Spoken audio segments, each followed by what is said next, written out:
Baik, selamat pagi semuanya.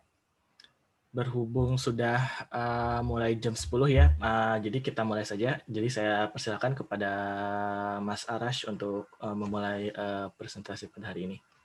Silakan. Oke, saya akan share screen dulu.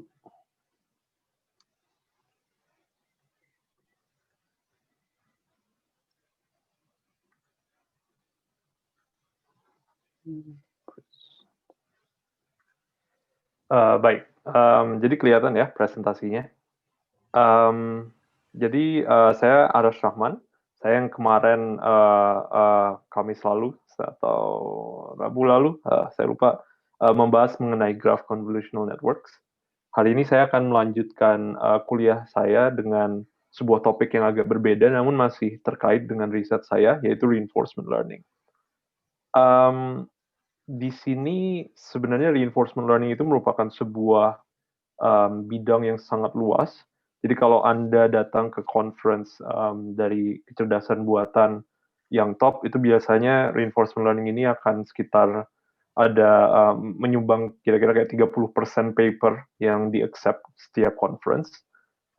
Dan itu pada intinya menunjukkan bagaimana reinforcement learning ini merupakan salah satu bagian dari kecerdasan buatan yang sangat gencar-gencarnya diteliti oleh komunitas kecerdasan buatan di dunia. Dan hari ini saya akan membahas mengenai reinforcement learning, namun sedikit disclaimer, reinforcement learning sendiri itu merupakan sebuah bidang yang sangat luas. Jadi kalau di universitas-universitas luar untuk membahas reinforcement learning itu mungkin memerlukan satu kuliah sendiri, mungkin 3-4 SKS. Jadi untuk hari ini karena kita hanya mempunyai satu pertemuan, saya hanya akan membahas sekilas saja mengenai sebenarnya apa sih yang berusaha untuk di tackle atau di-handle oleh reinforcement learning, dan kira-kira intuisi di belakang pendekatannya apa.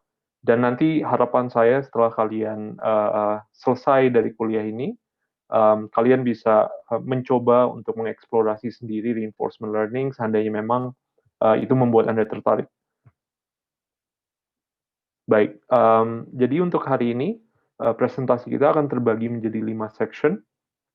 Yang pertama kita akan melakukan recap dulu dari supervised dan unsupervised learning.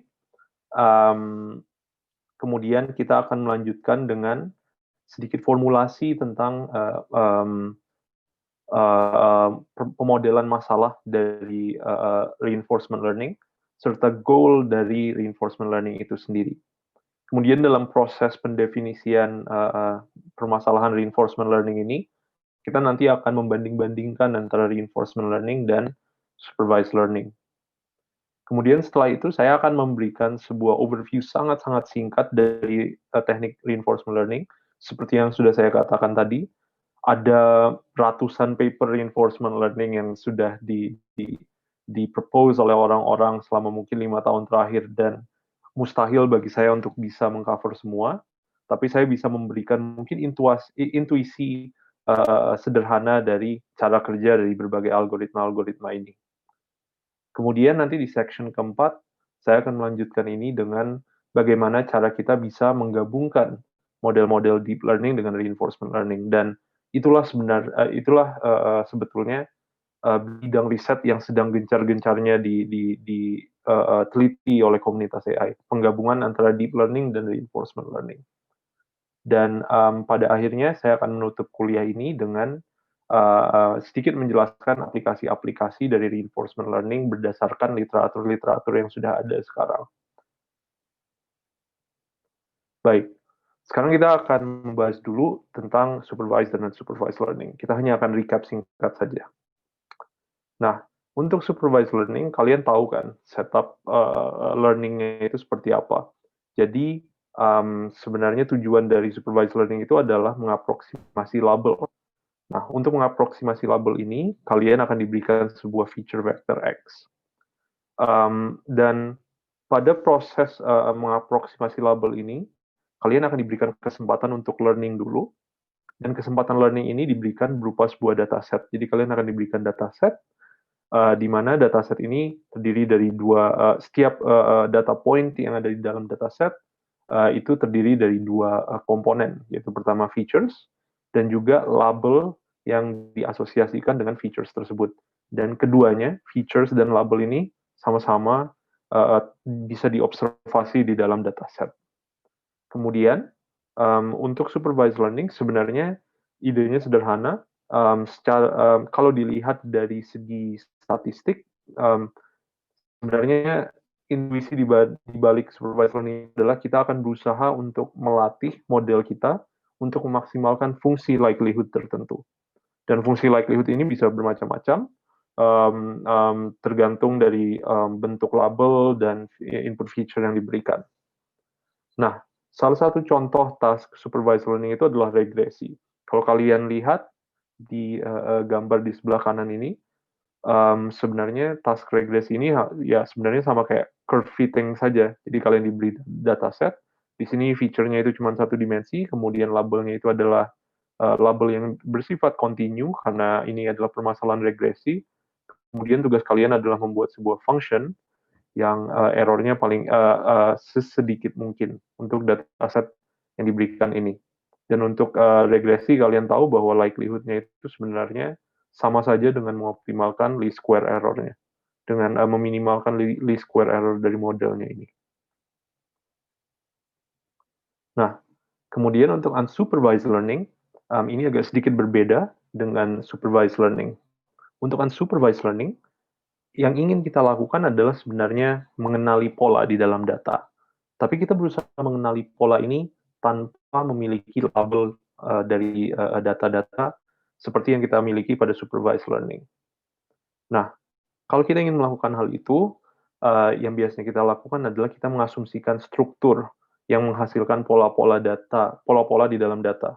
Dan struktur ini bisa berbentuk macam-macam.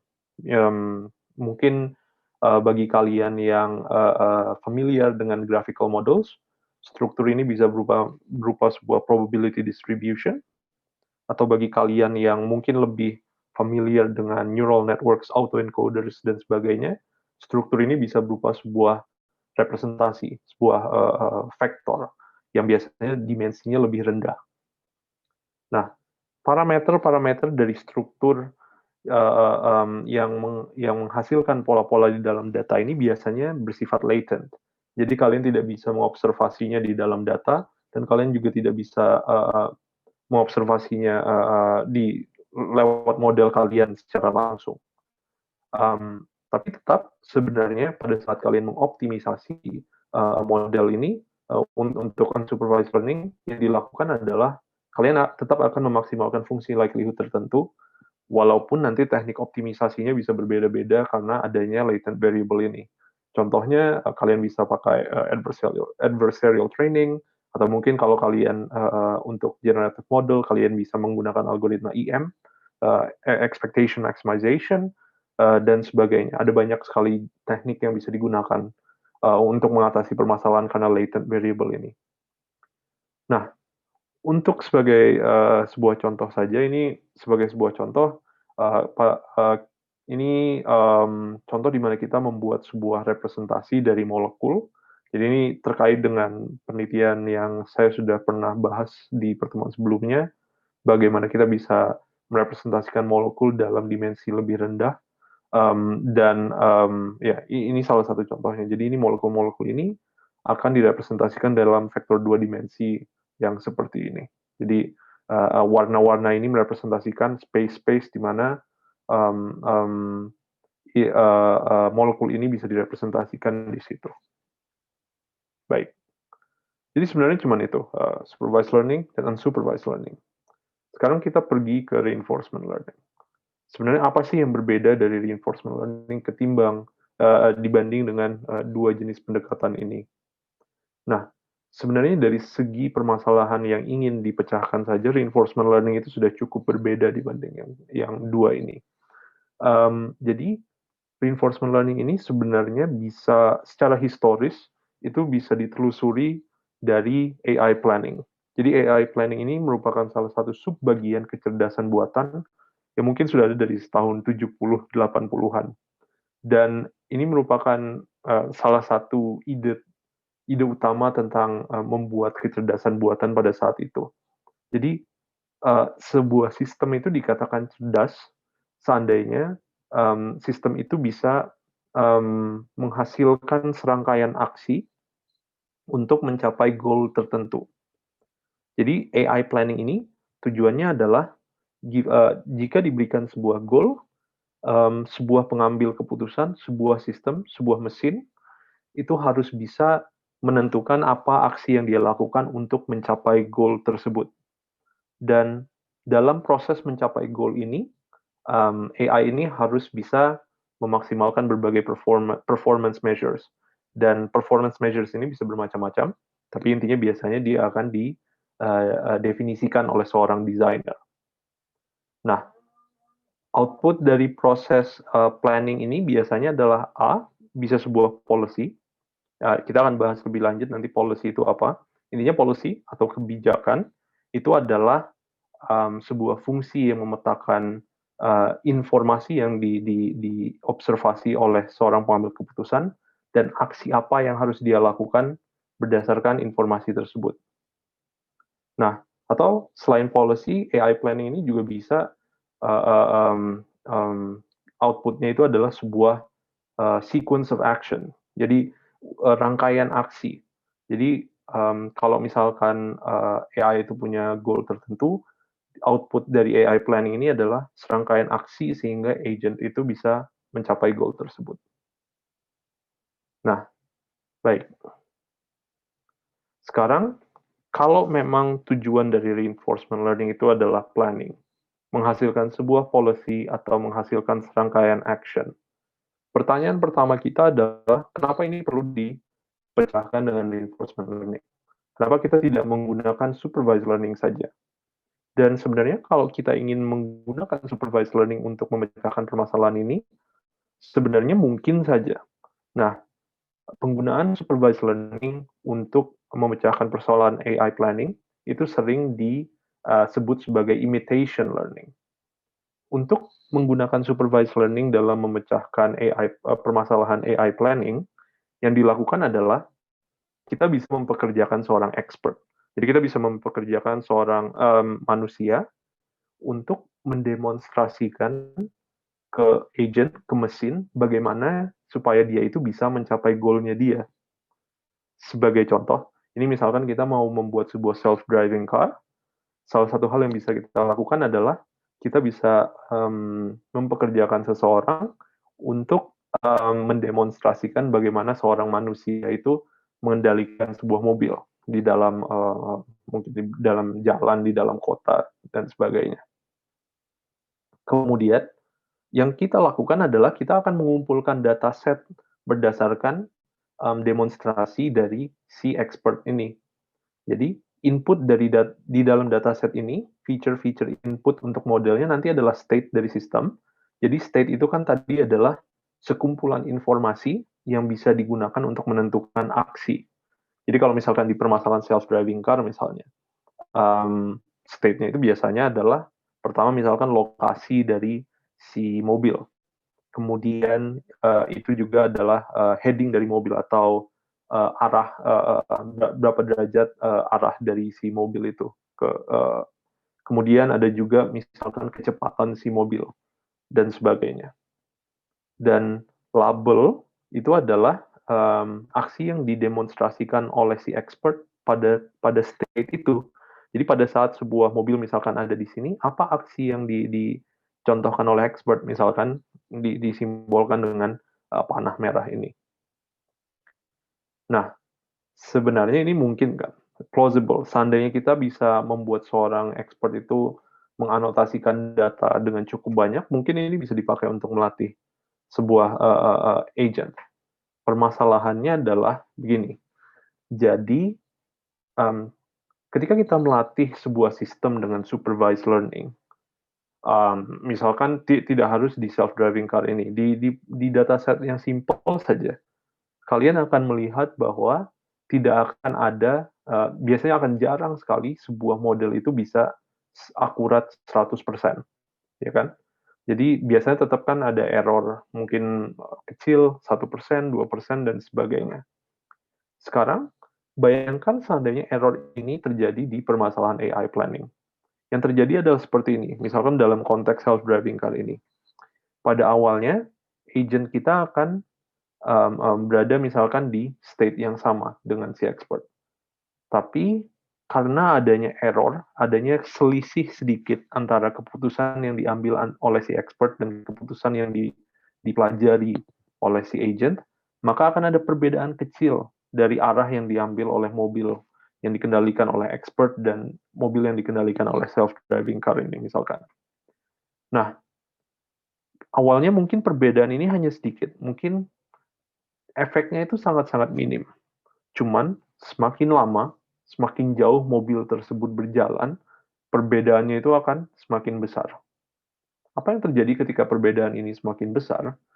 Yang terjadi adalah si agent ini akan melihat sebuah state di sini yang sebelumnya tidak pernah dia lihat pada saat training dari demonstrasi si expert. Karena si expert di sini dia akan berbelok misalkan ke sini, dia akan menghasilkan state ini. Tapi si agent pada waktu yang sama, justru dia akan menghasilkan state ini. State yang warnanya agak buram ini. Dan state ini akan kan berbeda ini. Si agent akan menjadi bingung. Kenapa?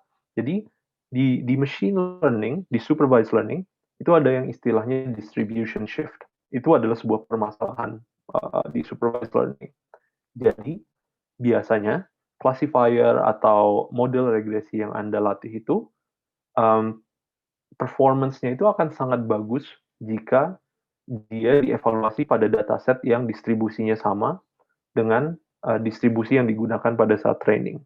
Tapi apa yang terjadi seandainya model ini dievaluasi pada distribusi yang benar-benar berbeda dari data yang dia lihat pada saat training? Nah, yang terjadi pada saat itu adalah performance dari model Anda akan turun. Jadi kalau agent Anda atau pengambil keputusan yang Anda latih itu tidak pernah melihat state ini sebelumnya, dia akan bingung. Apa yang harus dia lakukan di sini? Dia mungkin akan menebak, tapi tebakannya itu kan akan semakin jauh dari apa yang sebenarnya dilakukan oleh expert. Ini dan expert sendiri tidak pernah mendemonstrasikan ini. Dan hasilnya adalah alih-alih bisa berbelok seperti expert, si mobil ini akan melenceng dan keluar jalan. Nah, oleh karena itu, karena adanya distribution shift ini, sebenarnya ada beberapa orang yang sudah riset sebelumnya di tahun 2011, Ross et al. Tentang bagaimana kita bisa mengatasi permasalahan distribution shift ini.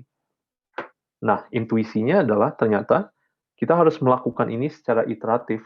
Jadi begini, pada awalnya kita akan membiarkan si mobil ini atau si pengambil keputusan ini menjalankan behavior-nya sendiri. Dan behavior-nya ini bisa diinisialisasi dengan policy apapun. Bisa merupakan sebuah policy yang random dan sebagainya. Kemudian apa yang terjadi? Yang terjadi adalah policy si agent ini dibiarkan berjalan. Kemudian kita akan mencatat state-state atau keadaan-keadaan yang dijumpai oleh si pengambil keputusan selama menjalankan policy ini. Kemudian state-state tersebut state-state yang dicatat akan diberikan ke seorang expert. Terus si expert itu akan diminta untuk menganotasi apa yang akan dia lakukan pada state-state seperti itu. Nah, kemudian sekarang kan kita punya dua nih, punya state, punya features, dan kita punya anotasi dari expert mengenai aksi apa yang diambil pada state tersebut. Setelah itu baru data ini akan diberikan ke agent untuk bisa memperbarui policy-nya. Jadi si expert ini memberikan demonstrasi baru ke agent, agent akan memperbarui policy-nya. Kemudian ini akan dilakukan secara iteratif, jadi agent akan menjalankan policy barunya yang lebih bagus ini. Kemudian seandainya kemudian state-nya dicatat, state dicatat, kemudian expert harus menganotasi aksi apa yang diambil oleh agent untuk state-state baru ini di masa depan.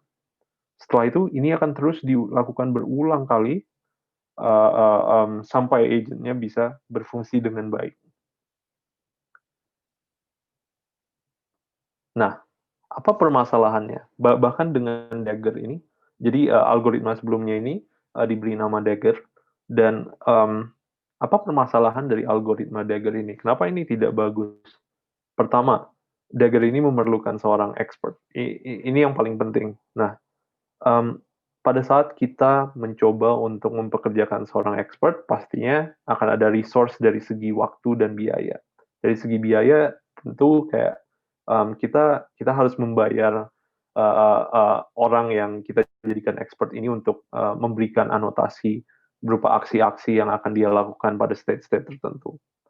Dan di sisi lain, dari segi waktu, expert itu sendiri kan cuma seorang manusia. Pada saat dia harus menentukan aksi apa yang harus diambil, mungkin dia tidak akan bisa memutuskan secepat mesin.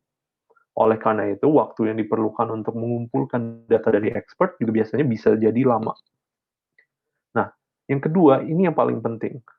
Kita belum tentu memiliki seorang expert untuk permasalahan planning yang akan kita coba untuk latih seorang agent di situ.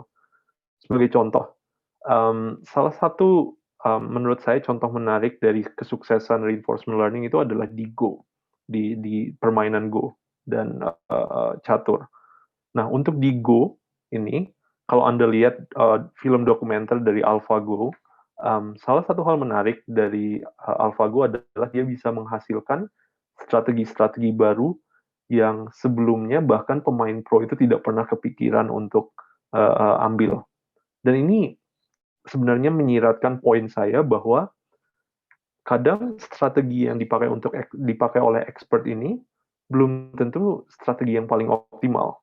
Jadi strategi yang dianggap manusia itu baik belum tentu sebenarnya baik.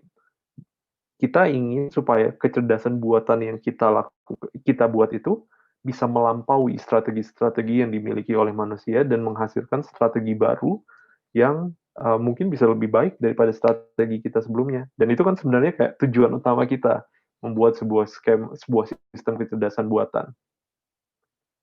Nah, kalau memang kita tidak mau menggunakan domain knowledge atau input dari seorang expert, sekarang pertanyaannya adalah bagaimana kita bisa melatih sebuah mesin untuk mencapai goal secara tabula rasa. Tabula rasa ini berarti tanpa ada pengetahuan apapun dari expert. Jadi dia belajar sendiri dan bisa dari situ bisa dicoba untuk memperbaiki performance-nya sendiri.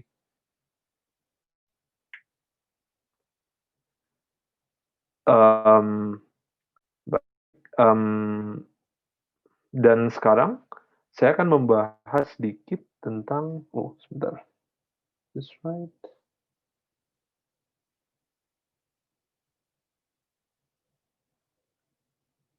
Oke, tuh. Sorry, saya tadi agak sedikit kaget dengan layoutnya. Saya kira saya salah, cuman sepertinya betul. Oke, nah sekarang saya akan membahas mengenai Markov decision process. Jadi, sebelum kita pergi ke pembahasan mengenai algoritma reinforcement learning, kita sebelumnya memerlukan sebuah definisi matematis atau model matematis dari pengambilan keputusan lebih dulu. Karena kan kita memang ingin melatih agent untuk bisa mengambil keputusan yang baik. Tapi bagaimana sih sebenarnya model matematis dari pengambilan keputusan? Ini akan nanti memudahkan kita untuk lebih membuat pendekatan-pendekatan reinforcement learning itu menjadi lebih formal, lebih matematis, dan nanti bisa kita ambil intuisi-intuisinya dengan lebih mudah. Nah, jadi MDP ini adalah model matematis dari pengambilan keputusan di dunia nyata.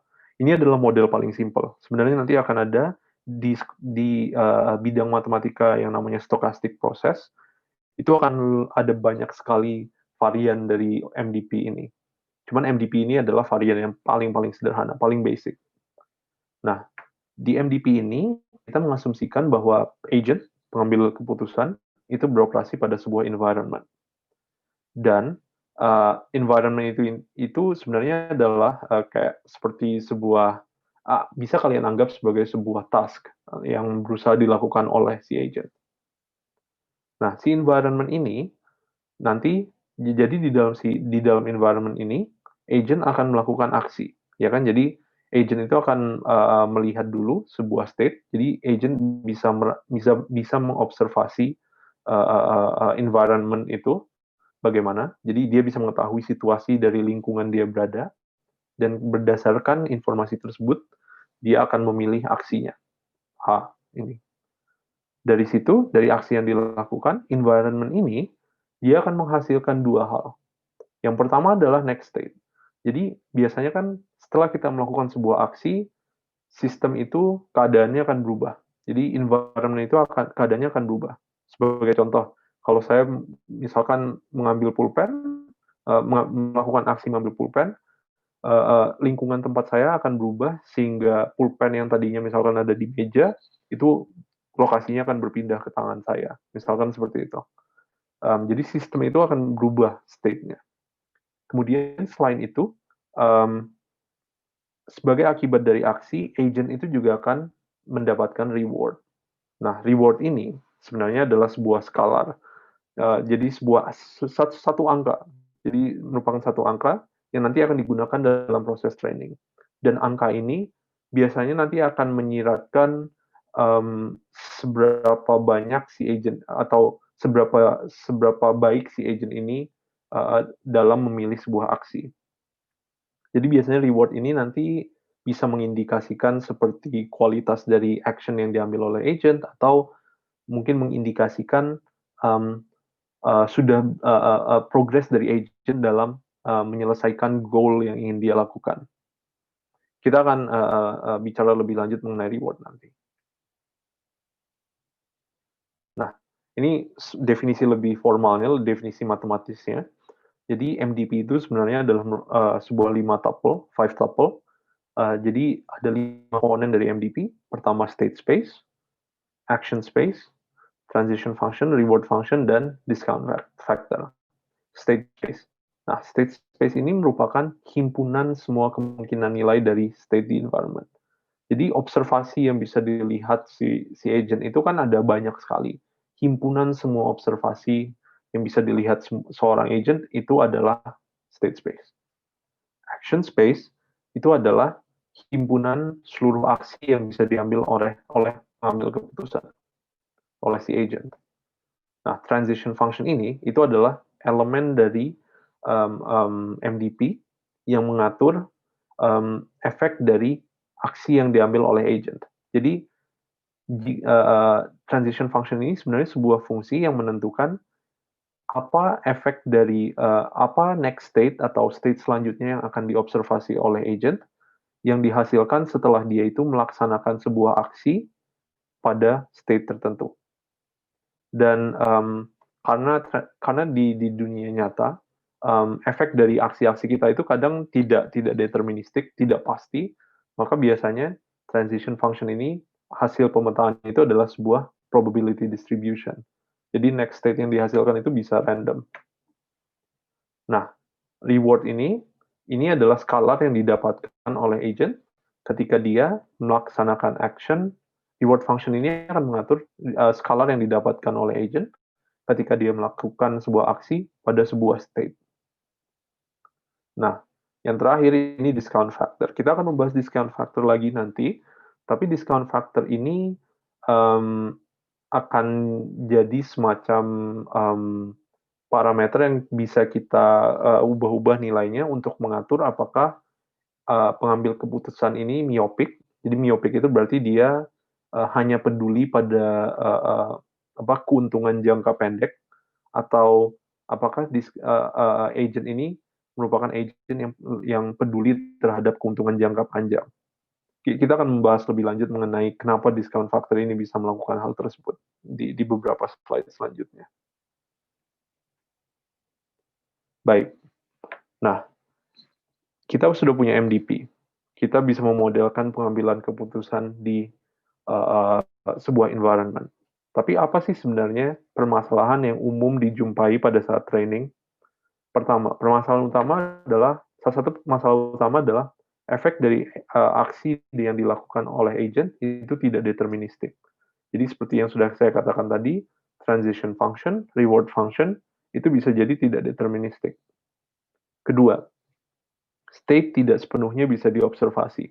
Kadang kalau misalkan dalam kasus self-driving car yang sudah saya mention sebelumnya, misalkan, sensor-sensor yang kita muat di dalam mobil itu bisa jadi noisy, jadi dia tidak memberikan gambaran sebenarnya dari state-nya, atau bisa jadi incomplete juga. Mungkin ada bagian-bagian atau informasi-informasi penting yang harusnya bisa didapatkan untuk mengambil keputusan, tapi ternyata tidak bisa didapatkan oleh sensor-sensor yang kita miliki.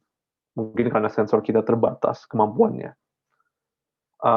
Kemudian ada juga permasalahan bahwa reward itu tidak deterministik. Jadi sama seperti efek dari aksi agent, jadi next state itu tidak deterministik, reward itu juga bisa deterministik. Bisa tidak deterministik, sorry. Dan kemudian reward itu juga bisa bersifat delayed. Jadi seperti ini, reward itu bersifat delayed atau tidak dirasakan langsung, apabila kita punya masalah-masalah di mana sebagai contoh, Go atau mungkin catur. Biasanya reward itu kan sudah saya katakan sebelumnya, itu adalah indikator, apakah seorang agent itu sudah bisa melaksanakan goal-nya atau belum. Untuk permainan-permainan seperti Go atau catur, maka reward-nya itu kan bisa jadi sebuah angka positif kalau misalkan agent-nya menang, sebuah angka negatif kalau agent-nya itu kalah, atau misalkan 0 atau 0 kalau misalkan agent-nya itu remis misalkan untuk catur. Nah, reward ini bersifat delayed karena sebelum kita mencapai akhir dari game, sebelum salah satu pemain itu diskakmat di catur misalkan, reward yang diterima kan pasti akan 0 semua, karena belum ada yang menang misalkan. Nah, reward itu cuma akan dilihat di akhir setelah jelas ada satu pemain yang menang. Permasalahannya di sini adalah reward itu nanti tidak mengindikasikan secara langsung kualitas dari sebuah action. Jadi seperti ini, ada aksi-aksi yang nanti akan membuat Anda, yang akan memungkinkan Anda untuk mengskakmat lawan Anda. Tapi karena aksi tersebut bukan aksi terakhir misalkan, aksi tersebut reward-nya 0. Padahal mungkin aksi itu sangat membantu untuk melakukan setup sehingga Anda bisa mengskakmat lawan Anda. Nah, kemudian ada juga permasalahan-permasalahan lain, misalkan Anda tidak punya model tentang bagaimana environment itu bekerja, jadi dalam konteks MDP tadi, biasanya kita tidak punya nih transition function dan reward function, kita nggak tahu. Itu benar-benar tertutup bagi kita. Jadi kita tidak tahu bagaimana dunia ini bekerja, kita tidak tahu apa next state yang akan dihasilkan dari aksi kita pada state ini, dan kita juga tidak tahu apa reward yang akan dihasilkan dari um, um, aksi kita pada sebuah state. Nah, sekarang permasalahannya adalah mempelajari model yang memperkirakan dinamika environment itu juga kadang menimbulkan masalah baru. Jadi memodelkan environment di mana agent itu berada kadang bisa sulit, karena environment itu bisa multimodal. Jadi environment itu benar-benar random sekali, ada banyak kemungkinan yang bisa terjadi akibat aksi kita. Jadinya akan sulit untuk bisa memodelkan semua kemungkinan itu. Atau environment itu bisa juga berubah di tengah jalan ketika kita berusaha memodelkan environment-nya. Jadi sebagai contohnya ini adalah permainan kompetitif antar dua pemain misalkan. Pada saat kita melakukan sebuah action, pemain satunya itu akan beradaptasi dengan strategi kita dan dia akan mengubah cara bermain dia.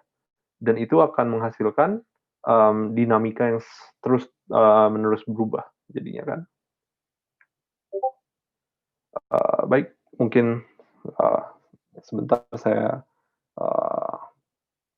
hide chat saya dulu, agak distracting.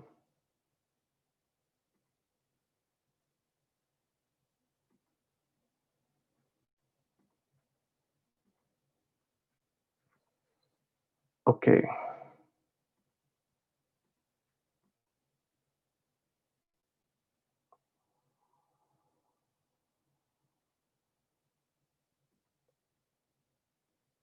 Oke, kemudian akan saya lanjutkan. Sekarang, untuk hari ini, saya cuma akan membahas 2 permasalahan dari semua challenge yang sudah saya berikan ini. Yang pertama adalah, addressing stochasticity. Jadi ada sebuah, tadi kan ada permasalahan bahwa efek dari aksi dari agent itu tidak deterministik. Bagaimana kita, berusaha untuk bisa, mengatasi permasalahan tersebut, dan juga tadi ada permasalahan delayed reward. Jadi reward itu tidak langsung, sebuah aksi itu tidak langsung terasa, efeknya terhadap sebuah agent.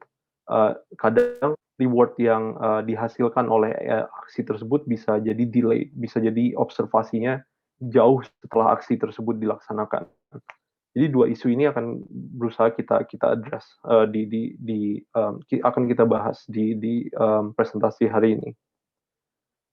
Jadi untuk mengatasi state dan reward yang tadi bersifat stokastik, jadi bersifat tidak pasti, kita bisa mengacu pada sebuah teori yang, merupakan teori yang sebenarnya asalnya dari ekonomi.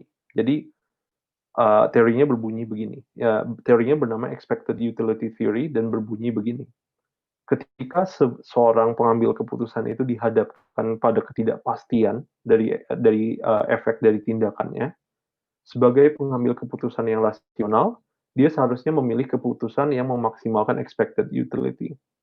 Expected utility itu apa sih? Jadi utility itu adalah manfaat kan. Expected utility itu adalah, jadi seandainya kalian bisa melihat ke masa depan dan kalian mengetahui, mmm, outcome-outcome atau hasil-hasil yang akan terjadi akibat aksi kalian, dan kalian tahu, probability yang diasosiasikan dengan masing-masing outcome. Expected utility adalah, mmm, sebenarnya, mean dari, utility atau manfaat yang dihasilkan dari setiap outcome dengan bobot dari perhitungan, utility ini adalah berdasarkan, kemungkinan dari outcome itu sendiri terjadi. Jadi sebenarnya itu adalah kayak, seberapa, rata-rata manfaat yang akan Anda lihat dari melaksanakan aksi tersebut. Anda bisa memandangnya seperti itu. Nah, pertanyaan selanjutnya adalah, oke, bagaimana kita bisa mengevaluasi expected utility di dalam sebuah MDP, dari sebuah policy? Nah, seperti yang sudah saya bilang tadi, mengukur reward yang dihasilkan aksi saja tidak cukup. Sebagai contoh, tadi kan saya katakan di dalam catur, biasanya reward-nya itu adalah, apakah agent kita itu menang atau kalah. Dan kalau kalian familiar di dalam catur itu, kalau di dalam buku-buku catur biasanya, orang-orang itu juga, memberikan nilai-nilai pada bidak-bidak yang ada di dalam papan catur itu kan. Jadi masing-masing bidak catur itu akan memiliki bobot yang berbeda-beda tergantung, seberapa mobile bidak-bidak tersebut. Nah, sebagai contoh kalau misalkan, pion, itu biasanya, saya sendiri lupa, tapi angkanya lebih rendah misalkan dibanding ratu, karena ratu itu sangat mobile dan bisa bergerak, dengan berbagai cara. Nah, mengukur reward yang dihasilkan sebuah aksi itu tidak cukup. Kenapa? Sebenarnya seperti ini, terkadang di dalam catur, kita kita memiliki gerakan-gerakan di mana kita harus mengorbankan sebuah bidak, sehingga posisi papan catur kita itu, posisi, kita di dalam papan catur tersebut lebih menguntungkan. Kalau seperti ini, pada saat kita mengorbankan sebuah bidak, itu kan sebenarnya reward-nya, jelek pasti. Karena setiap bidak itu kan diasosiasikan dengan sebuah reward positif, dan kehilangan sebuah bidak berarti kita, kehilangan sebuah reward. Jadi reward-nya itu jadi negatif. Tapi, bisa jadi dalam jangka waktu lebih lama, dalam jangka panjang, dengan mengorbankan pion tersebut, kita justru bisa menang. Kita bisa memancing lawan kita untuk melakukan kesalahan dan sebagainya. Nah, jadi ini mengilustrasikan bagaimana reward langsung, karena reward langsungnya itu adalah reward dari kehilangan sebuah pion, itu menyebabkan kita kayak negatif rewardnya, itu tidak bisa memodelkan manfaat dari aksi tersebut dalam jangka panjang, karena bisa jadi aksi tersebut bisa menguntungkan dalam jangka panjang. Sorry, Arasi, Ya, kayaknya slide-nya belum di-share ya? Belum share screen ya? udah kayaknya. Oke. It's weird.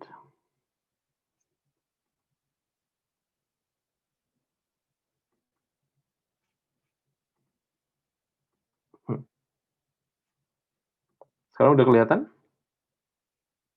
Yes. Oke. Oops, sorry. Baik. Ya, saya tadi baru sampai slide sini. Saya hanya menjelaskan dua hal, bagaimana kita addressing stochasticity. Jadi pada saat efek-efek aksi kita itu tidak pasti, maka pedoman kita dalam memilih aksi adalah berdasarkan expected utility theory. Expected utility theory ini mengatakan ketika kita tidak pasti dari efek dari tindakan kita, kita seharusnya sebagai seorang pengambil keputusan yang rasional, itu memikirkan kemungkinan-kemungkinan yang bisa terjadi di masa depan sebagai efek dari aksi kita, dan mencoba untuk menghitung expected utility berdasarkan itu. Jadi apa rata-rata manfaat yang bisa didapatkan berdasarkan keyakinan kita tentang apa yang akan terjadi di masa depan. Kemudian untuk mengevaluasi expected utility di dalam MDP, itu sudah saya katakan, utility itu tidak cukup hanya memodelkan reward langsung yang didapatkan, karena reward langsung dari sebuah action itu kadang bisa jelek. Jadi seperti yang saya katakan sebelumnya untuk catur misalkan, mengorbankan pion itu kan jelek karena kita kehilangan bidak. Cuman terkadang aksi yang seperti ini utility-nya bisa besar karena aksi yang seperti ini mungkin akan jelek reward-nya sekarang, tapi untuk di masa depan dia bisa menyiapkan kita atau menyiapkan agent itu untuk reward-reward yang lebih besar nantinya. Seperti untuk catur, ketika Anda mengorbankan sebuah bidak, bisa jadi itu menyebabkan agent atau pengambil keputusan itu reward jangka panjangnya lebih besar, kemungkinan menangnya itu lebih besar. Nah, oleh karena itu, untuk mengatasi permasalahan ini kita harus mengukur expected utility di dalam MDP. Yang kita lakukan adalah kita akan mengukur total semua reward, tidak hanya reward yang akan kita dapatkan setelah melakukan action, tapi kita harus mengukur total semua reward yang kita dapatkan setelah melakukan sebuah action, dan itu yang akan kita jadikan utility. Nah, sekarang kita akan pergi ke sebenarnya definisi matematis dari beberapa fungsi yang umum digunakan di reinforcement learning. Jadi, yang pertama kita definisikan ini adalah value function. Value function ini adalah jadi given sebuah policy, di mana sebuah policy ini akan memetakan S ke sebuah probability distribusi yang memilih aksi.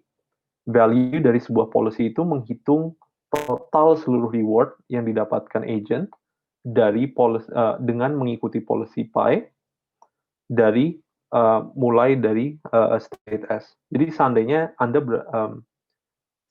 agent Anda itu berada di state S, dan kemudian agent Anda itu dari S akan mengikuti policy pi sampai nanti tasknya itu selesai, berapa expected utility atau expected total reward yang bisa didapatkan oleh agent Anda, dan itu diukur menjadi value function. Nah, di sini akan terlihat sebenarnya peranan dari gamma.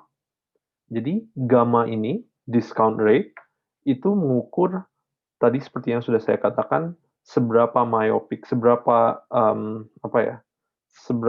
fokus sebuah pengambil keputusan itu pada reward jangka pendek.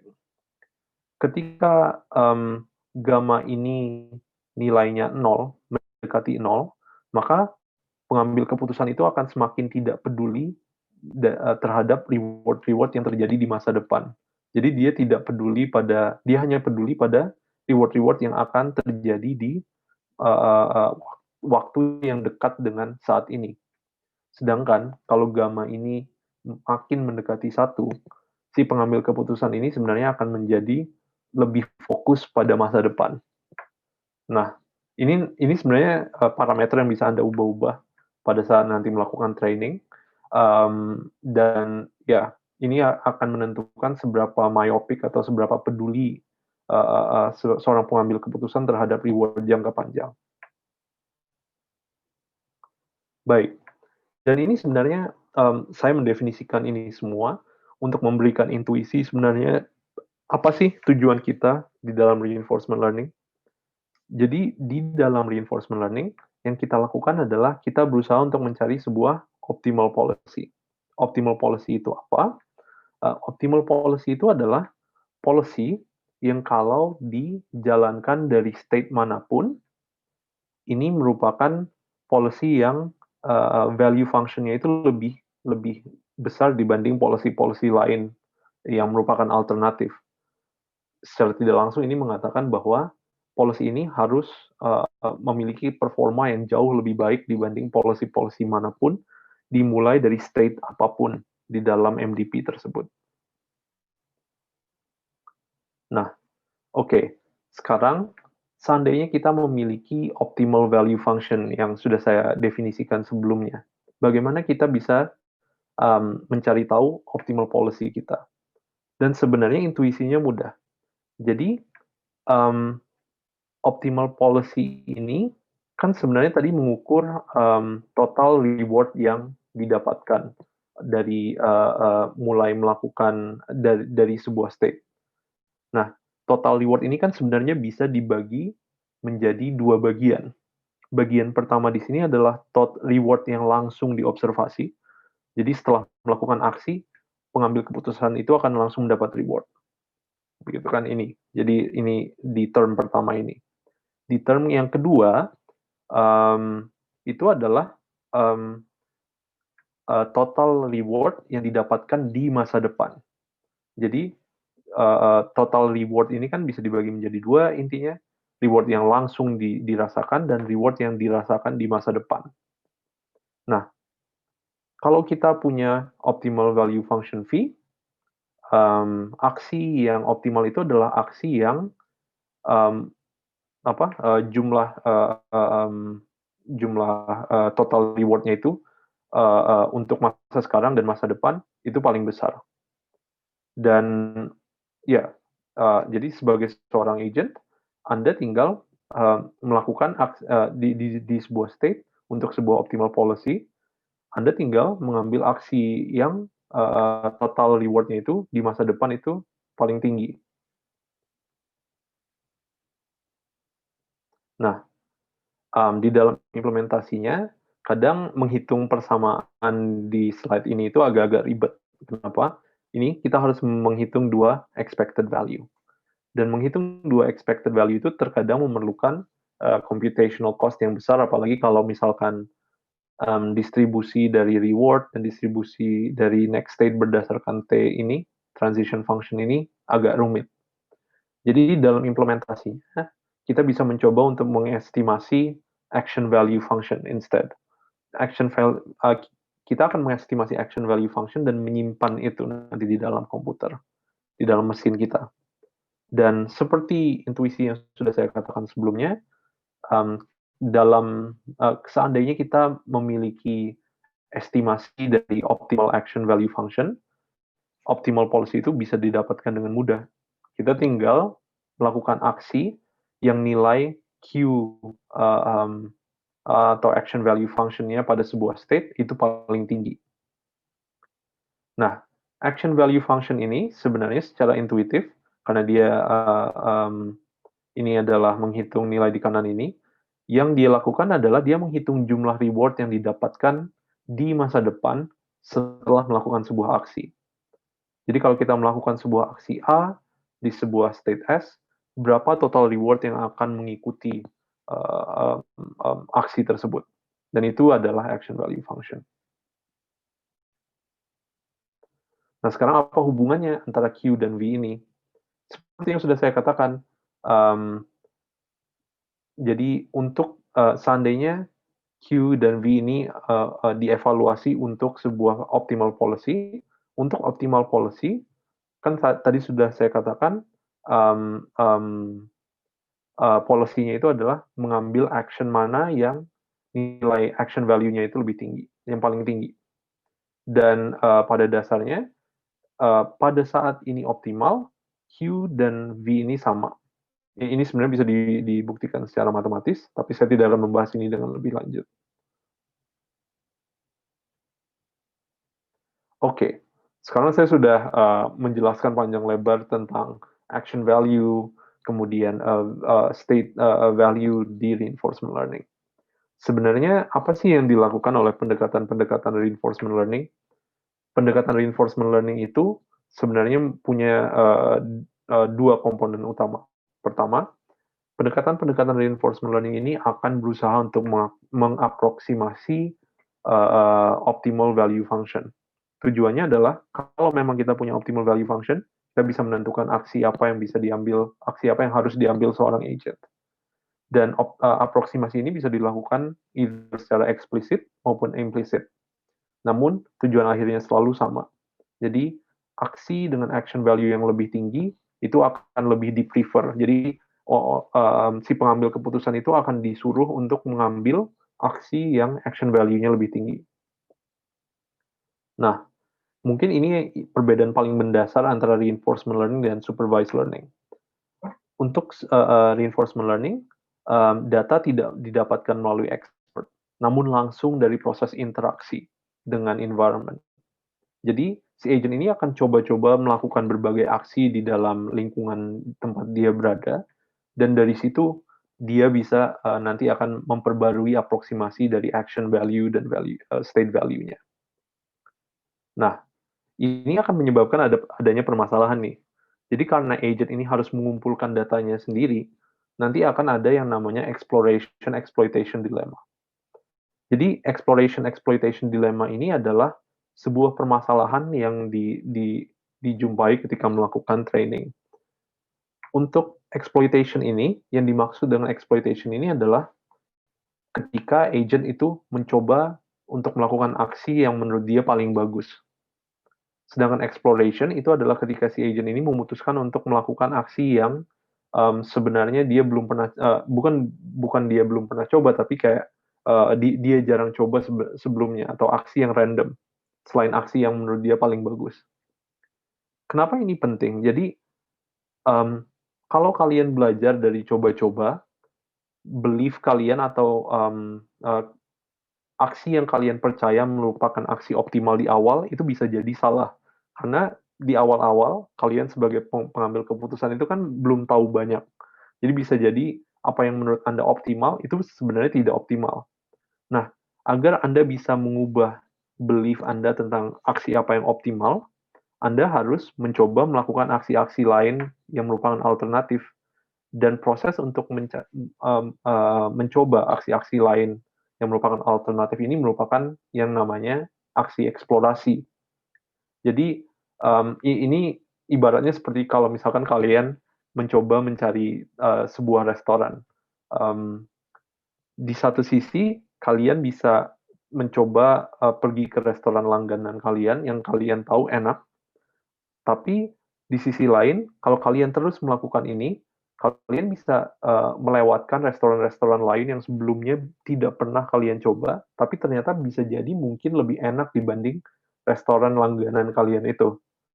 Cuman, pada saat kalian melakukan eksplorasi, kalian mencoba-coba restoran lain, selalu ada resikonya kan. Resikonya adalah belum tentu restoran yang kalian coba-coba itu enak. Bisa jadi dia jauh lebih buruk dibanding apa yang menurut kalian apa yang menurut kalian paling enak misalkan, apa yang menurut kalian optimal dalam hal ini. Jadi eksplorasi ini ada cost-nya sendiri. Eksplorasi ini belum tentu menghasilkan aksi yang baik. Eksplorasi itu bisa membuat Anda mencoba aksi yang buruk. Tapi kalau Anda terus exploitation, kalau Anda terus mencoba aksi yang menurut Anda paling bagus saja, Anda sendiri, belief Anda itu bisa jadi salah. Kepercayaan Anda itu bisa jadi salah. Anda bisa mengira aksi yang menurut Anda optimal itu belum tentu benar-benar optimal sebenarnya. Jadi perlu ada keseimbangan antara dua hal ini nanti pada saat dalam training. Oke, sampai sejauh ini ada pertanyaan? Ya, silahkan apabila ada pertanyaan terlebih dahulu sekalian untuk istirahat dulu Saya tanya, Pak. sebentar. Yep. Ya, saya masih sedikit bingung yang tadi masalah optimal policy. Apakah optimal policy itu suatu model matematika yang bisa beda untuk setiap kasus ya? Karena tadi kan dijelaskan bahwa reward akan dihitung, reward masa depan akan dihitung gitu. Jadi maksudnya apakah kita akan mengetahui simulasi dari setiap pergerakan gitu? Iya, Ya. sebenarnya idealnya kalau bisa iya. Jadi kita kalau bisa seandainya kita punya simulator yang bagus dan simulator itu bisa dieksekusi secara efisien, kita maunya bisa mengevaluasi semua kemungkinan di masa depan. Tapi in practice sebenarnya itu kan tidak mungkin karena contohnya Go saja. Go itu kan kalau kalian lihat tree-nya seperti ini, branching faktornya itu 20. Jadi kalau kalian petakan seluruh kemungkinan konfigurasi papan yang ada di dalam Go, jumlah konfigurasi papannya itu melebihi jumlah atom di dalam semesta. Dan yang jelas kalian tidak bisa mensimulasikan semuanya kan. Jadi nanti kita akan melakukan proses-proses estimasi lah. Tidak akan kita simulasi semuanya. Tapi betul, nanti Q-value ini itu akan berbeda-beda untuk setiap kasus. Jadi kalau tasknya berbeda, misalkan untuk Go dan Catur gitu, Q-value-nya pasti berbeda. Jadi Q-value ini akan memiliki definisi yang berbeda tergantung pada tasknya. Dan Q-value ini juga akan berbeda antar state. Jadi nilai dari sebuah state kan pasti berbeda-beda. Ada state di mana state-nya itu menguntungkan, jadi misalkan pengambil keputusannya itu menang. Ada state juga yang pengambil keputusannya itu kalah, jadi nilainya juga harus berbeda dong, dua state ini misalkan. Itu menjawab kira-kira? Ya, jadi nambah lagi deh. Untuk environment-nya, tapi kita akan memodelkan environment itu ya, maksudnya apa ya? Nah, itu nanti saya akan membahas lagi. Untuk yang hari ini, saya akan memberikan outline dari metode-metode yang tidak memodelkan environment-nya. Jadi kita hanya melihat sampel dari environment tanpa membuat effort untuk memodelkan environment. Tapi sebenarnya ada pendekatan-pendekatan lain yang lebih kompleks yang berusaha memodelkan environment-nya juga. Jadi kalau kita bisa memodelkan environment, kita bisa menggunakannya untuk sebagai simulator kan. Jadi nanti kita bisa melakukan aksi kita di dunia nyata, tapi kita juga bisa untuk melatih si pengambil keputusan ini pada sebuah simulator. Jadi ganti-gantian nanti latihannya antara dunia nyata dan simulator. Kita jadi secara iteratif nanti latihan di simulator, latihan di dunia nyata. Tapi itu nanti namanya model-based reinforcement learning. Dan ini seperti yang sudah saya katakan sebelumnya, ada banyak sekali jenis pendekatan reinforcement learning ini. Dan detailnya itu beda-beda satu sama lain. Dan saya tidak bisa membahas semuanya. Tapi betul, intuisinya betul. Bisa sebenarnya model ini dimodelkan dan itu bisa bermanfaat untuk reinforcement learning. Oke, terima kasih, Pak. Oke. Ada lagi? Sedikit aja. Oke. Ya, silakan. Untuk yang exploration sama exploitation itu seperti mau atau keluar dari lokal minimal dan ingin mencari lokal maksimal atau minimal global maksimal minimal. Saya ingatnya ke situ tadi. Iya, sebenarnya analogi itu bisa dipikirkan seperti itu. Jadi exploitation itu adalah kalau kita mengeksploitasi apa yang kita percaya. Jadi kalau kita percaya bahwa sebuah aksi itu bagus, kita lakukan aksi itu terus-menerus. Tapi permasalahannya adalah kepercayaan kita itu bisa kan salah. Kita sebagai manusia aja misalkan, kita nggak tahu sebenarnya nilai sebenarnya dari aksi kita itu apa. Nah, disinilah penting eksplorasi. Jadi kalau misalkan kita bisa mengeksplorasi aksi lain, kita bisa membuktikan bahwa sebenarnya kepercayaan kita terhadap sebuah aksi itu salah. Seandainya memang aksi lain ini nanti Lebih bagus efeknya gitu itu ya. justru bagus. Iya, Ya. seperti itu. Sebenarnya nanti ini akan jadi kompleks sekali. Ada banyak teknik untuk menyeimbangkan exploration, exploitation, dan saya tidak akan bisa mengcover itu semua. Tapi nanti saya akan memberi satu contoh simple saja, bagaimana kita bisa menyeimbangkan ini. Makasih, Mas. Oke, sip. Oke, dan sekarang kita akan pergi ke bagian kedua dari presentasi ini. Jadi bagian kedua dari presentasi ini sedikit menyinggung dari hal-hal yang sudah saya katakan tadi pada saat menjawab pertanyaan. Saya akan menjelaskan sedikit mungkin satu jenis dari pendekatan reinforcement learning yang paling sederhana lah. Ya, jadi pendekatan reinforcement learning yang paling sederhana itu namanya Q-learning, dan itu sebenarnya sudah ada dari 30 tahun lalu. Itu di propose oleh Watkins tahun 89. Dan pendekatan ini itu adalah salah satu pendekatan yang seperti di pertanyaan sebelumnya itu saya katakan tidak memodelkan lingkungan ini, tidak memodelkan environment ini. Dan ini sebenarnya cukup realistik sebenarnya, karena terkadang memang susah untuk memodelkan sebuah environment. Susah untuk bisa memprediksi apa efek dari aksi kita ke environment. Susah untuk melatih model untuk memprediksi itu.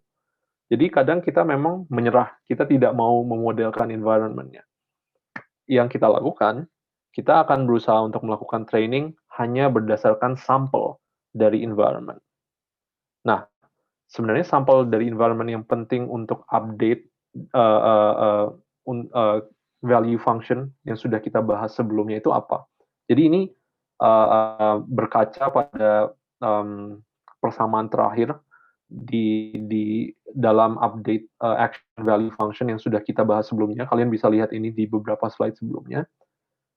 Pada saat kita mengupdate action value function, kita harus menjumlahkan reward yang akan kita dapatkan sekarang, expected reward yang kita dapatkan sekarang, ditambah expected reward yang akan kita dapatkan di masa depan, gitu kan?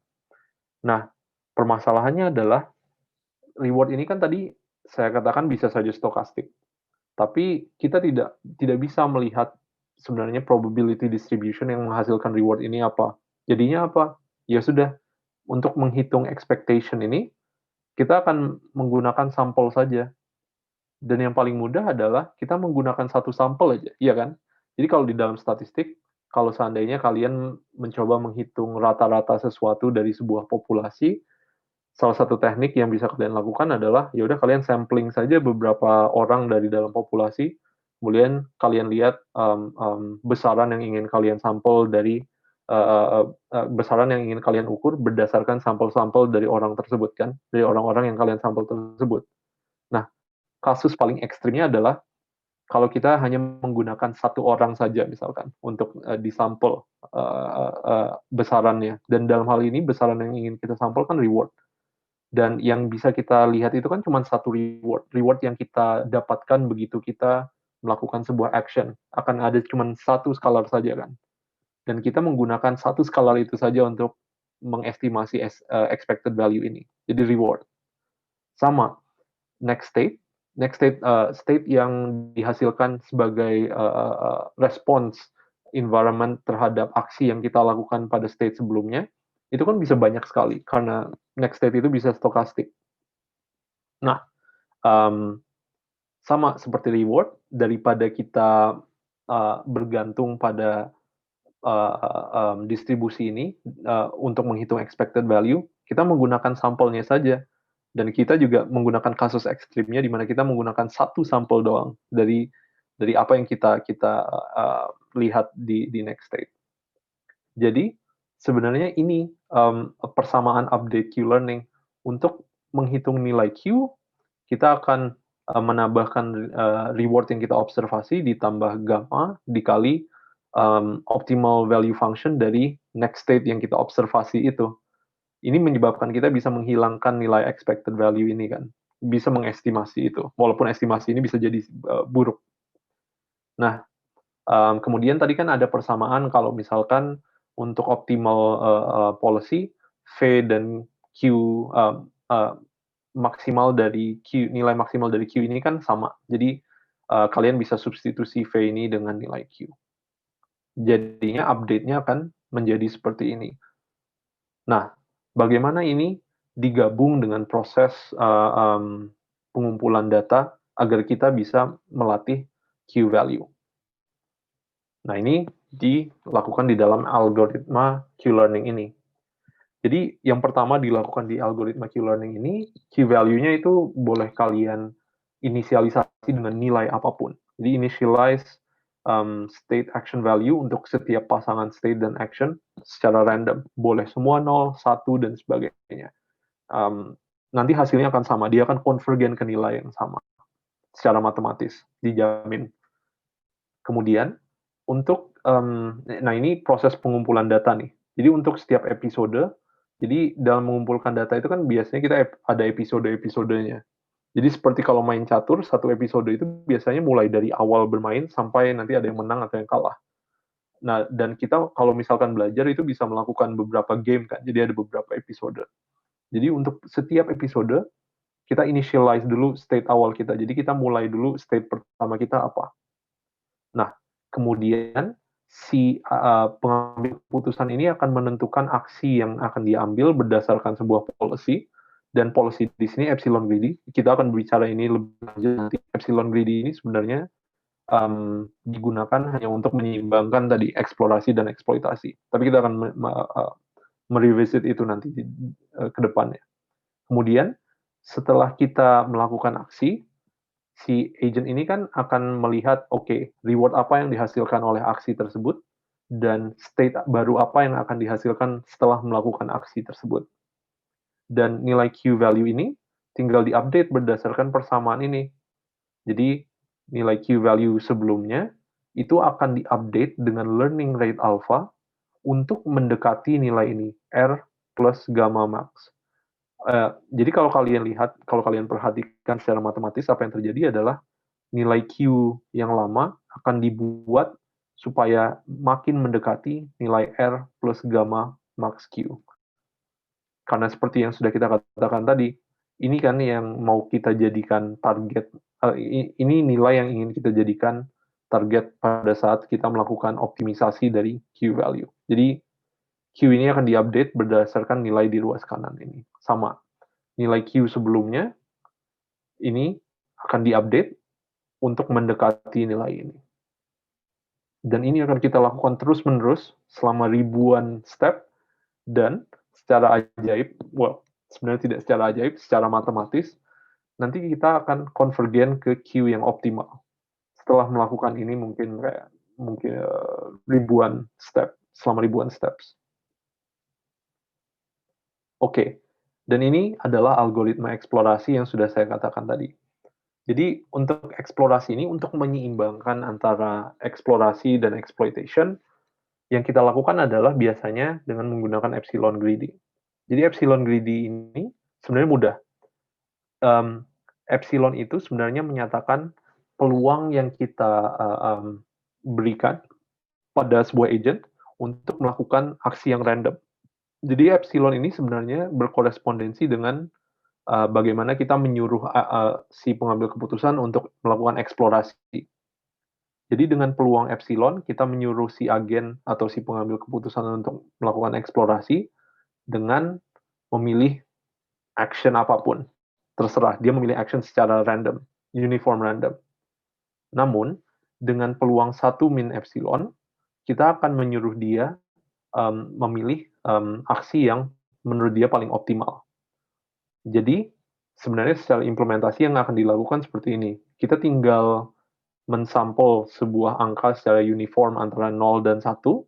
Kalau angkanya itu kurang dari epsilon, kita akan suruh si agent untuk memilih action secara random. Kalau angkanya itu lebih dari epsilon, si agent akan disuruh untuk memilih aksi yang menurut dia paling bagus. Nah, Sebenarnya biasanya yang akan dilakukan adalah pada saat awal-awal training, jadi pada saat episode-episode awal, nilai epsilon ini akan dibuat menjadi besar. Kenapa? Karena pada saat awal-awal itu kan si agent ini, si pengambil keputusan ini kan belum tahu apa-apa tentang task-nya. Dia tidak tahu bagaimana cara dia tidak tahu apa yang optimal di dalam task tersebut. Jadi pada awal-awal ini si agent itu akan disuruh untuk eksplorasi sering-sering. Dia akan disuruh memilih action itu secara random. Coba berbagai jenis action, kemudian nanti di akhir, setelah mungkin ribuan episode, nilai epsilon ini biasanya akan diturunkan. Mulai diturunkan menjadi nilai yang lebih mendekati 0. Tujuannya apa? Karena begini, di awal-awal setelah si agen ini mencoba-coba berbagai aksi, setelah sekian lama dia akan tahu aksi apa yang bagus, aksi apa yang tidak. Kemudian secara perlahan-lahan kita suruh dia untuk fokus pada mengeksploitasi apa yang menurut dia bagus. Jadi setelah dia tahu lebih banyak, kita akan suruh dia untuk mengeksploitasi apa yang menurut dia bagus. Seperti itu. Nah, sekarang bagaimana implementasi Q-learning ini?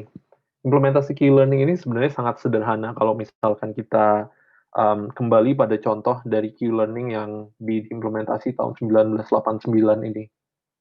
Pada saat itu, Q-learning ini cuma terbatas pada permasalahan-permasalahan dengan state space yang kecil. Contohnya ini, grid world. Jadi sebagai contoh ini biasanya kalau ada tutorial reinforcement learning awal, kalian akan disuruh untuk membuat Q-learning pada sebuah environment yang namanya Frozen Lake. Frozen Lake ini sebenarnya gampang, jadi kalian menjadi sebuah pengambil keputusan di mana kalian berada di sebuah grid, posisi di sebuah grid, kemudian kalian berada di start ini, kemudian kalian harus berpindah tempat dengan memilih antara atas, bawah, kanan, atau kiri agar bisa pindah ke goal state ini. Jadi kalian harus berpindah tempat dari start ke goal sambil menghindari adanya lubang-lubang di sini. Jadi kalau ada lubang, kalau kalian masuk ke lubang di sini, kalian akan diberi penalti, misalkan. Dan kalau kalian berhasil mencapai goal, kalian akan diberi sebuah reward yang tinggi, yang positif. Nah, ini kan sebenarnya permasalahannya terlalu sederhana ya. Di dunia nyata, mana ada sih state space permasalahan pengambilan keputusan yang kecil.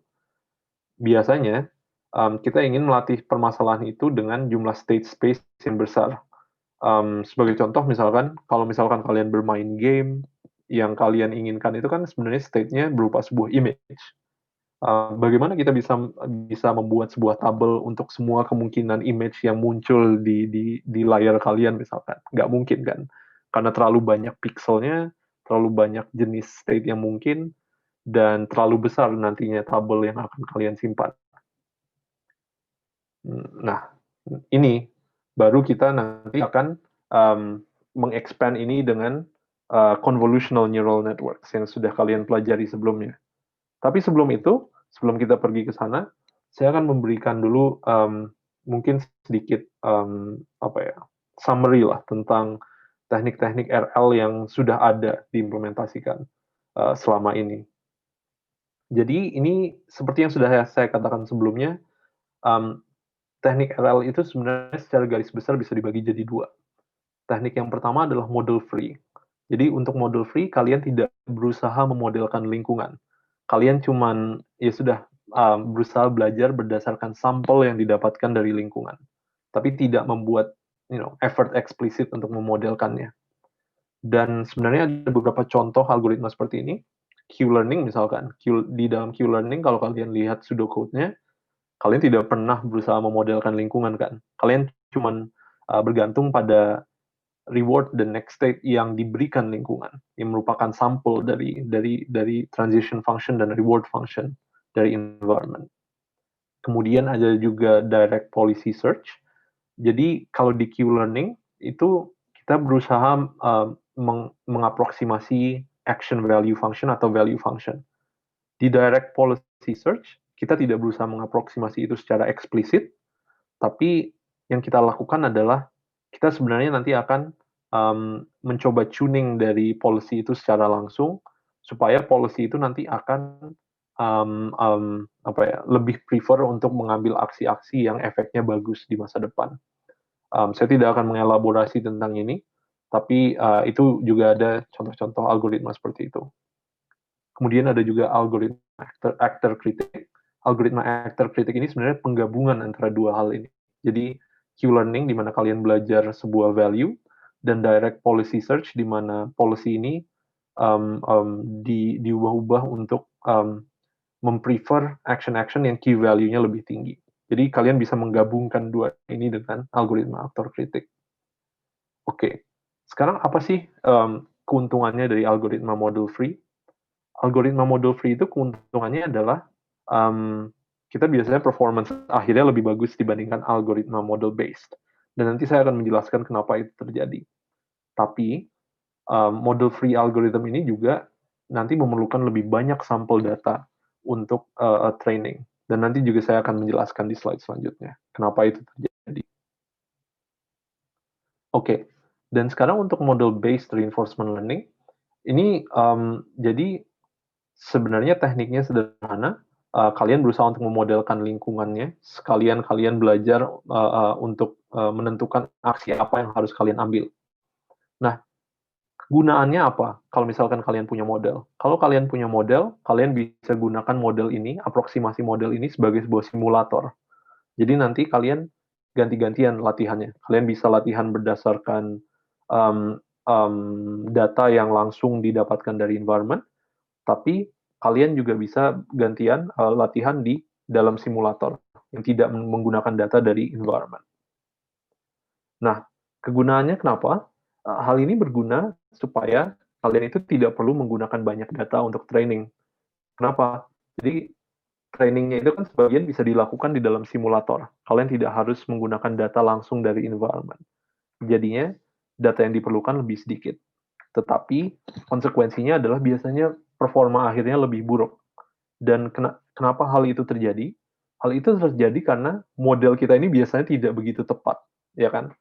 Pada saat kalian berusaha memodelkan lingkungan, saya sudah bilang sebelumnya, lingkungan itu kadang sangat-sangat kompleks.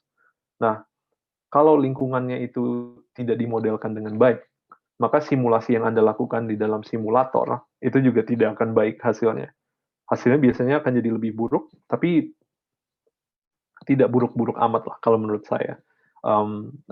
At least worth it untuk melakukan itu kalau datanya itu untuk latihan itu jadi lebih sedikit.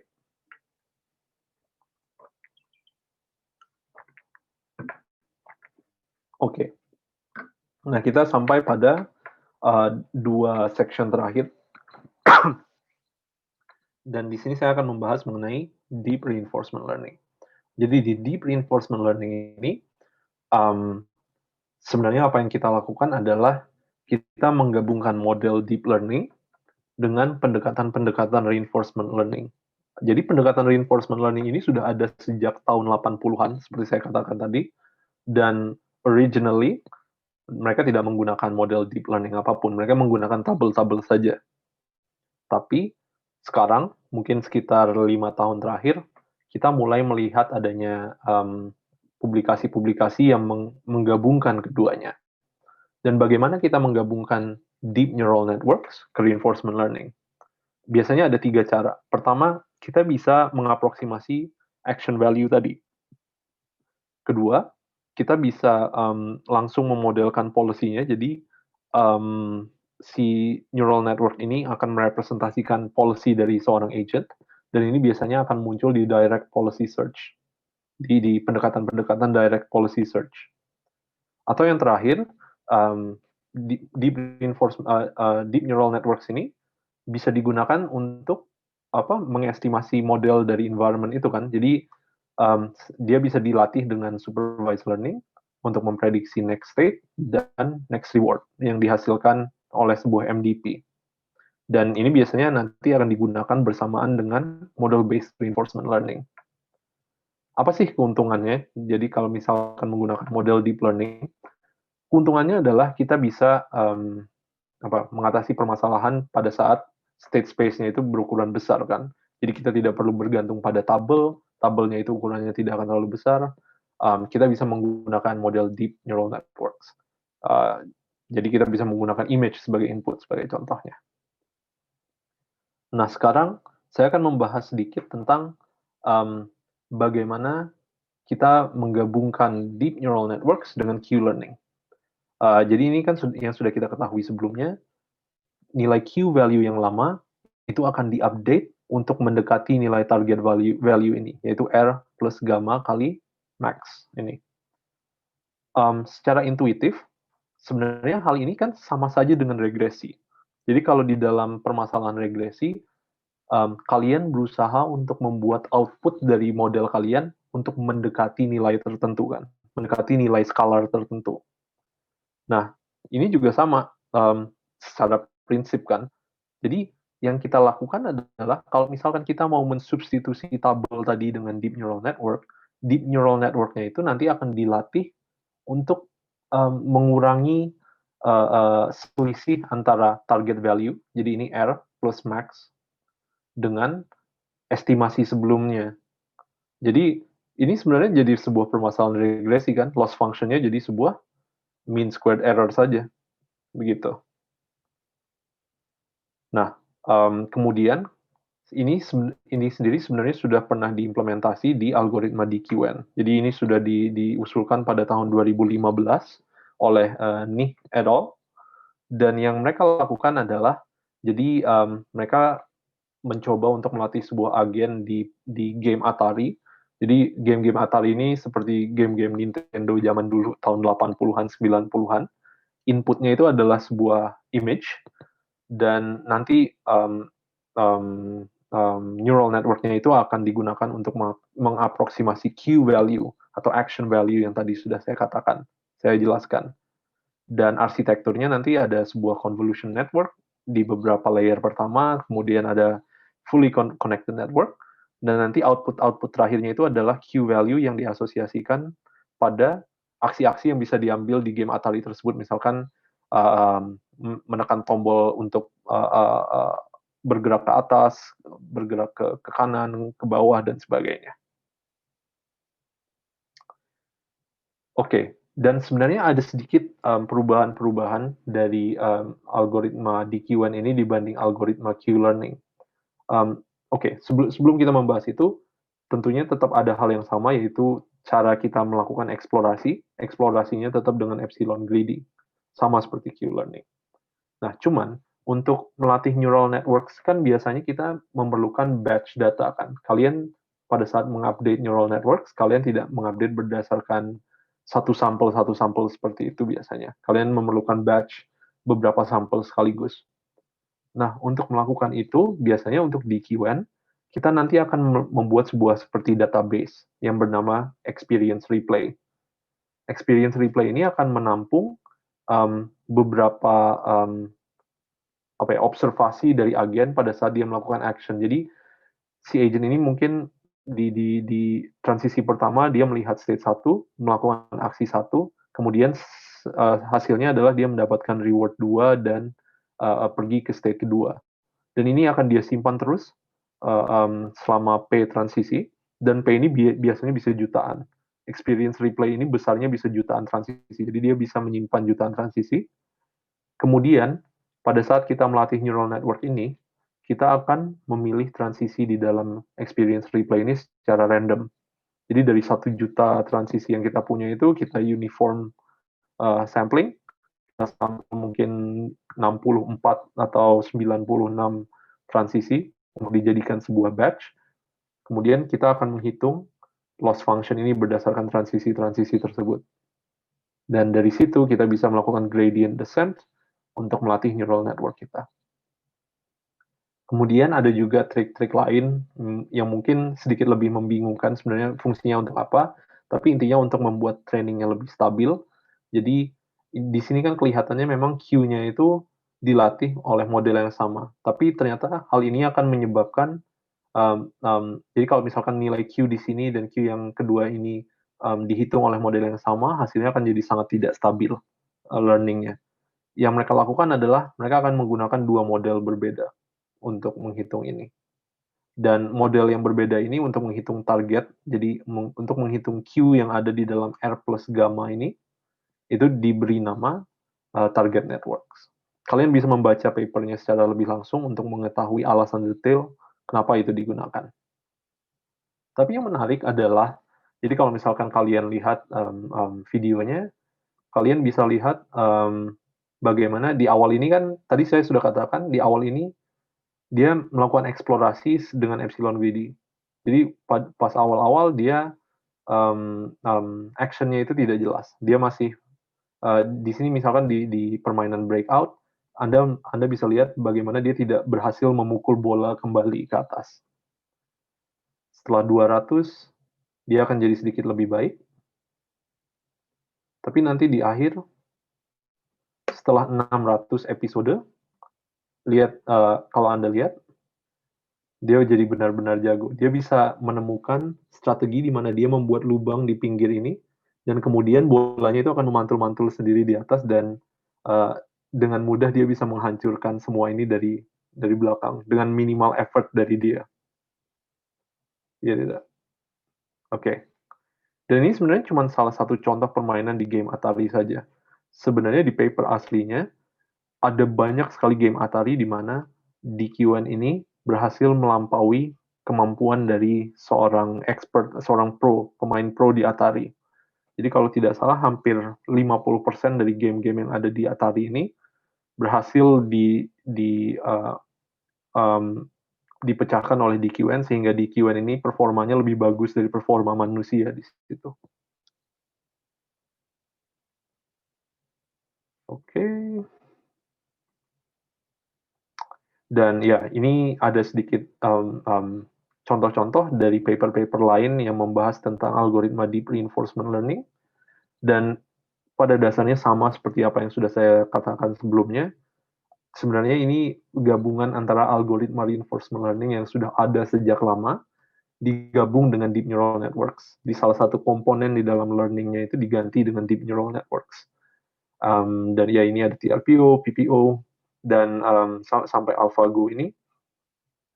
Saya sarankan kalian untuk, kalau misalkan tertarik, membaca sendiri paper-papernya ini. Baik, dan sekarang kita sebenarnya pergi ke section terakhir, dan ini sebenarnya section yang akan sangat singkat sekali. Jadi sebenarnya apa sih kegunaan reinforcement learning di dunia nyata, ya kan?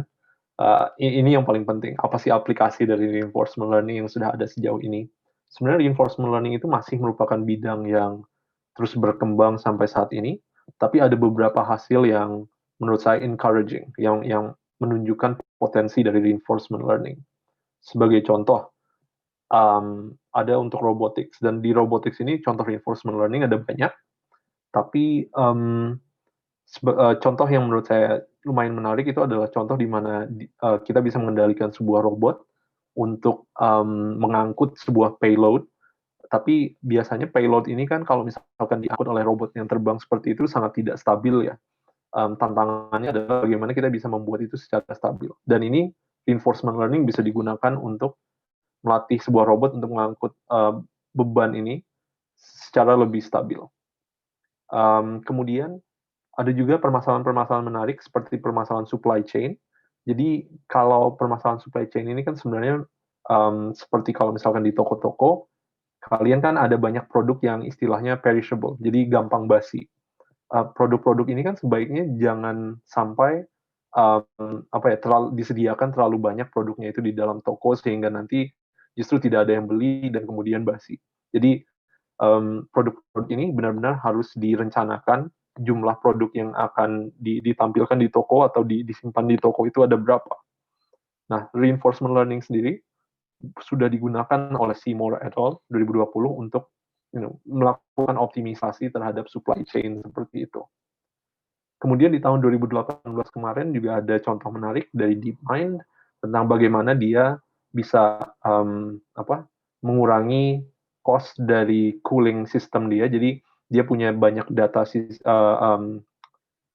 infrastructure. Di Google punya banyak data infrastructure, dan data-data infrastructure ini besar, memerlukan uang atau cost yang banyak untuk cooling untuk mendinginkan data center tersebut, dan DeepMind itu menggunakan reinforcement learning supaya dia itu bisa secara lebih smart membuat sebuah strategi sehingga jumlah energi yang dipakai untuk cooling itu bisa turun sampai 40%. Kemudian ada Popova juga yang menggunakan reinforcement learning itu untuk mendesain drugs. Jadi pada saat itu saya lupa sih sebenarnya untuk yang paper yang ini drug apa yang berusaha dibuat, tapi hasilnya cukup encouraging karena pada saat itu sepertinya lebih bagus daripada pendekatan-pendekatan lain yang merupakan baseline. Kalau kalian tertarik, sebenarnya ada conference yang cukup menarik untuk penggunaan reinforcement learning untuk real world problems. Kalian bisa cek di sini, di RL for Real Life Conference. Dan sebenarnya yang terakhir adalah kegunaan RL pada pada research machine learning in general. Dan ini menurut saya merupakan salah satu kegunaan RL yang paling menarik. Jadi begini, terkadang di machine learning kita punya metrik yang ingin kita optimisasi, tapi masalahnya metrik ini tidak differentiable terhadap parameter dari model. Dan kalau kalian tahu, kan kalau neural networks itu trainingnya itu asumsinya adalah loss function-nya itu harus differentiable, harus bisa diturunkan terhadap parameter dari model. Bagaimana kalau metrik ini ternyata tidak bisa diturunkan terhadap parameter dari model? Contohnya itu adalah blue score. Jadi blue score ini merupakan skor untuk mengukur kualitas dari translasi dari satu bahasa ke bahasa lain menggunakan mesin. Kemudian ada juga sebagai contoh itu performance dari sebuah classification atau supervised learning method pada evaluation set. Jadi kadang kan kalian itu akan berusaha untuk mencari tahu arsitektur mana sih yang akan paling bagus performanya untuk sebuah dataset, dan permasalahan ini itu disebut sebagai neural architecture search. Untuk permasalahan neural architecture search ini, biasanya yang kalian akan optimisasi itu adalah performance pada evaluation set. Permasalahannya, performance pada evaluation set ini tidak differentiable.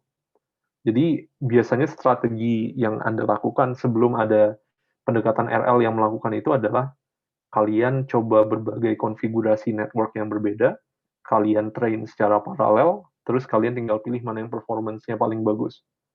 Cuman dengan RL, kalian bisa melakukan proses search ini dengan lebih strategic. Kalian punya strategi lebih bagus. Jadi kalian bisa dengan lebih cepat mencoba network-network yang kira-kira lebih promising atau lebih prospektif dari segi performance-nya. Nah, untuk sebagai contoh, saya akan refer Anda ke dua paper ini. Jadi untuk yang blue score untuk machine translation itu ada dari paper dari Wu et al. Kemudian untuk neural architecture search, proses mencari arsitektur yang performanya paling bagus di evaluation set, itu paper pertama di bidang ini itu adalah dari Zoff dan Le dari tahun 2017. Dan di kedua paper ini Anda akan lihat bahwa meskipun metrik yang Anda ingin optimisasi itu tidak differentiable, reinforcement learning itu, terutama direct policy search methods, itu ternyata bisa membuat sebuah surrogate loss function, jadi loss function alternatif yang tetap akan memaksimalkan metrik aslinya, cuman sekarang bisa differentiable. Dan itu trik yang paling penting sebenarnya. Jadi ini menyebabkan kalian bisa mengoptimisasi metrik yang tadinya kalian pikir itu tidak differentiable itu.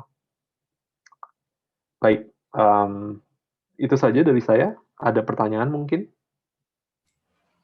Baik, terima kasih Arasi. Silakan kalau ada pertanyaan.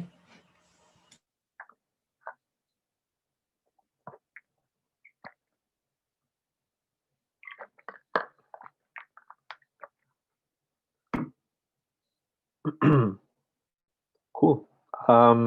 Kalau tidak ada pertanyaan, saya mungkin akan merefer ke beberapa resource untuk belajar reinforcement learning sendiri. mungkin kalau ada yang tertarik dengan reinforcement learning nantinya, ada course yang sangat bagus dari David Silver.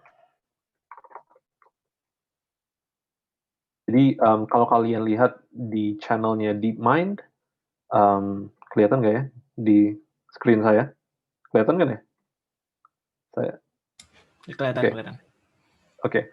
Kalau kalian lihat dari kanalnya DeepMind, itu ada berbagai lecture tentang ada sebuah playlist untuk reinforcement learning.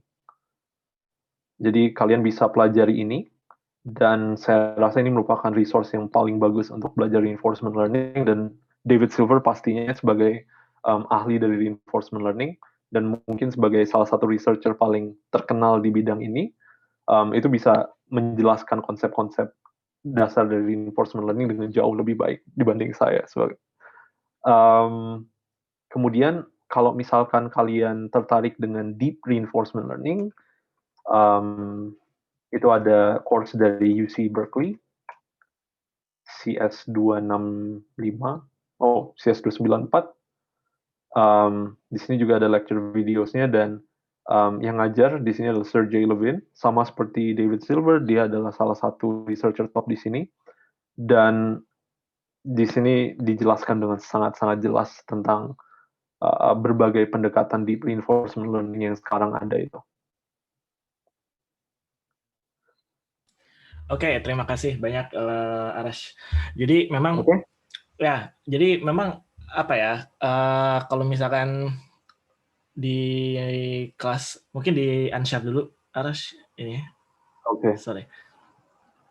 Oke, jadi kalau misalkan memang ini berkaca ke kalau misalkan kuliah postgrad di Edinburgh University ya, kalau misalkan kuliah di machine learning itu tentang di postgrad di Edinburgh University itu emang ada banyak. Maksudnya machine learning sendiri ada sekitar 4, mulai dari introduction-nya, terus ada yang MLP, PMR, terus ada NLP. NLP sendiri ada 2 atau 3, saya lupa. Itu untuk machine learning untuk yang NLP, lalu juga ada reinforcement learning juga satu kuliah sendiri. Jadi memang mungkin hampir nggak mungkin sih. Maksudnya kalau dari segi ngeliat segi guest lecture terutama, baik untuk dari NLP, dari Mbak Clara, lalu juga GCN dan juga reinforcement learning, mungkin memang sebenarnya nggak cukup untuk satu pertemuan. Cuma mudah-mudahan mungkin kalau untuk buat teman-teman yang tertarik, terutama untuk penelitiannya, baik untuk NLP, GCN, lalu juga mungkin ada yang tertarik untuk reinforcement learning, mudah-mudahan membantu, gitu aja.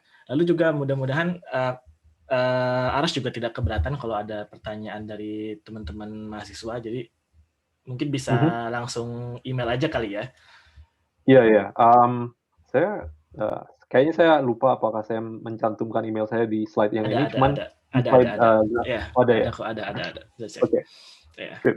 Ya, kalian bisa email ke situ kalau misalkan kalian tertarik dengan riset di GCN atau di Graph Convolutional Networks atau Reinforcement Learning. Saya terbuka kalau kalian mau bertanya sesuatu lewat email tersebut. Yes. Oke, saya ucapkan lagi terima kasih kepada Arsy sudah bersedia untuk memberikan lecture di tengah malam. Jam berapa sekarang? Jam 3 pagi berarti ya. Jam 2. Oke, jam 2. Oke, ya, more or less. Oke, terima kasih.